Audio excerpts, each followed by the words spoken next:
Hello viewers, আশা করি ভালো আছো। প্রতিবারে নিয়ে আপনার সামনে নতুন আরেকটি ভিডিও নিয়ে চলে আসলাম। আজ আলোচনা করব আপনারা এইচএসসি 2024 যারা আছেন, যে আপনাদের যে অনেকের রেজাল্ট কিন্তু যে ফেল আসবে, যে ফেল আসার যে কারণটা আজকে এই নিয়ে আলোচনা করব। যে আপনারা কিন্তু অনেকে কিন্তু রেজাল্টটা ফেল আসবে, যে আপনারা কিন্তু কিছু ভুলের জন্য, ঠিক আছে। আজকে এই নিয়ে আলোচনা করব। ভিডিওটা সবার জানা কিন্তু জরুরি, ঠিক আছে। ভিডিওটি কোনো স্কিপ করবেন না, মনোযোগ সহকারে দেখবেন। তার আগে বই না, আপনি যদি এই চ্যানেল নতুন হয়ে থাকেন তারা আপনার সাথে রিকোয়েস্ট থাকবে যে এই ধরনের নিত্য নতুন ভিডিও সবার আগে পাওয়ার জন্য অবশ্যই চ্যানেলটি সাবস্ক্রাইব করে পাশে থাকবেন। কারণ আপনার লাইক এবং সাবস্ক্রাইবের কারণে কিন্তু আমাদের নতুন আরেকটা ভিডিও তৈরি করার অনুপ্রেরণা সৃষ্টি করে। কিছু কিছু জিনিস আছে যে আমাদের নিজেদের কারণে কিন্তু আমরা নিজে কিন্তু অনেক ক্ষতি হয়, ঠিক আছে। যদি আপনি যদি জানিয়ে নেন আগে কিন্তু তাহলে ভালো হবে, ঠিক আছে। একটা আপডেট যে প্রকাশিত হয়েছিল, যে এসএসসি ফল অক্টোবর নয় ফেল করলে ফেল আসবে, একটা আপডেট প্রকাশিত হয়েছিল। যে তারা কিন্তু এখানে বলে দিয়েছিল যে চলতি বছরে এসএসসি ও সমমান পরীক্ষার ফলাফল অক্টোবরের ভিত্তিতে প্রকাশ করা হবে না। অনুষ্ঠিত পরীক্ষাগুলো প্রাপ্ত নম্বর এবং যে পরীক্ষাগুলো বাতিল হয়েছে সেগুলিতে জেএস এবং এসএসসি পরীক্ষা প্রাপ্ত নম্বরের ভিত্তিতে সাবজেক্ট ম্যাপিং করে সার্বিক ফল প্রকাশে প্রস্তুতি নিচ্ছে শিক্ষা প্রশাসন। তাই অনুষ্ঠিত পরীক্ষায় কোনো শিক্ষার্থী ফেল করলে ওই শিক্ষার্থীর সার্বিক ফলাফলে ফেল করবেন বলে জানিয়েছে শিক্ষা প্রশাসনের কর্মকর্তারা। যদিও এইচএসসি সমান পরীক্ষার ফলাফল প্রকাশের প্রস্তাবনা এখনও প্রস্তুত হয়নি। এই যে আপডেটটা প্রকাশিত হয়েছিল, যে আপডেটটা কিন্তু বিভিন্ন সোশ্যাল মিডিয়ার মাধ্যমে কিন্তু আপনারা দেখতে পাচ্ছেন যে আপডেটটা কিন্তু প্রকাশিত হয়েছিল। কিন্তু এই আপডেটটা কিন্তু শিক্ষা বোর্ড থেকে কিন্তু প্রকাশিত হয় নাই, ঠিক আছে। শিক্ষা বোর্ড থেকে কিন্তু এই আপডেটটা প্রকাশিত হয় নাই যে আপনি যদি এক সাবজেক্টে ফেল করেন তাহলে আপনার ফেল আসবে, যে অর্থাৎ যে পরীক্ষাটা আপনারা দিয়েছেন। তো অনেক বোর্ডে কিন্তু একটা পরীক্ষা দিয়েছেন, অনেক একবার 6টা বা 7টা দিয়েছেন, যে এইচএসসি 2024 যেগুলো পরীক্ষা হয়েছিল, ঠিক আছে। তারা বলছে যে একটা যেগুলো 7টার মধ্যে একটা থেকে ফেল করেন তারা কিন্তু আপনার রেজাল্টটা ফেল আসবে, ঠিক আছে। এই ধরনের কিন্তু বোর্ডে কিন্তু তারা কোনো আপডেট প্রকাশিত করে নাই। হ্যাঁ, যেহেতু বোর্ডে তারা আপডেটটা প্রকাশিত করে নাই সেহেতু বলবো যে এই আপডেটটা হয়তো সঠিক না, আমার মনে হয় সঠিক না। যেহেতু আমরা সবসময় বোর্ডকে আমরা ফলো করি, ঠিক আছে। মানে বোর্ডে আপডেটে আমরা সবসময় ফলো করে কিন্তু ভিডিও ক্রিয়েট করি। হ্যাঁ, তো হয়তো এই আপডেটটা হয়তো সঠিক হবে না। দেখছি অনেক সোশ্যাল মিডিয়ার মাধ্যমে দেখছি যে আপডেটটা দেখছেন জিনিসটা খুব ভাইরাল হয়েছে, যে এসএসসি ফল অক্টোবর নয় ফেল করলে ফেল আসবে, ঠিক আছে।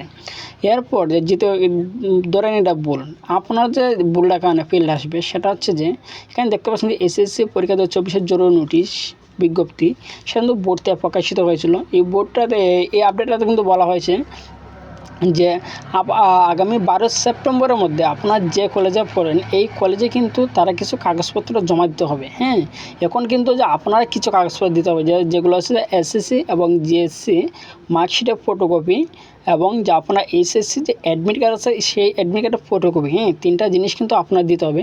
বা অনেক কলেজে দেখছি বা অনেকভাবে চাইতেছে যে এই আপনার জিএস এবং এসএসসির যে সার্টিফিকেট আছে সেই সার্টিফিকেটের ফটোকপি কিন্তু চাইতেছে। হ্যাঁ, বোর্ড থেকে 3টা জিনিস চাইছে, আবার অনেক স্কুল থেকে চাইতেছে যে সার্টিফিকেটের ফটোকপিটা, ঠিক আছে। যদি আপনার কাছে থাকে সার্টিফিকেটের ফটোকপি অবশ্যই দিয়ে দেবেন। কিন্তু মূল যে জিনিসটা লাগে যে জিএসসি এবং এসএসসি মার্কশিটের ফটোকপি এবং আপনারা এইচএসসির এই যেগুলা অ্যাডমিট কার্ড আছে, যে এইচএসসি যে অ্যাডমিট কার্ডটা আছে যে পরীক্ষার সময় নিয়ে গেছিলেন সেই অ্যাডমিট কার্ডের ফটোকপি, 3টা জিনিস কিন্তু তারা বোর্ড থেকে বলে দিয়েছে, ঠিক আছে।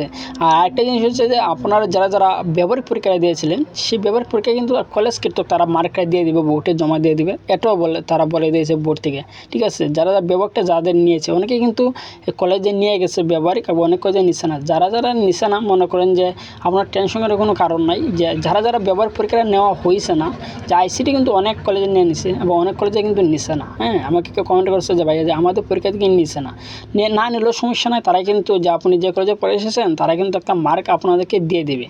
হয়তো আপনার একটা মার্ক তারা দিয়ে দিছে, যে আপনার এই রেজাল্টের পরে ভিত্তি করে কিন্তু তারা একটা মার্ক দিয়ে দেয়, ঠিক আছে।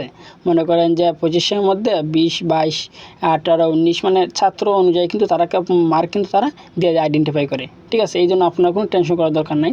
এখন আপনার যে ফেল্ড আসতে পারে যে আপনার একটা ভুলের কারণে, যে সে বলতে হচ্ছে যে আপনার কাগজপত্র সঠিকভাবে দেবেন।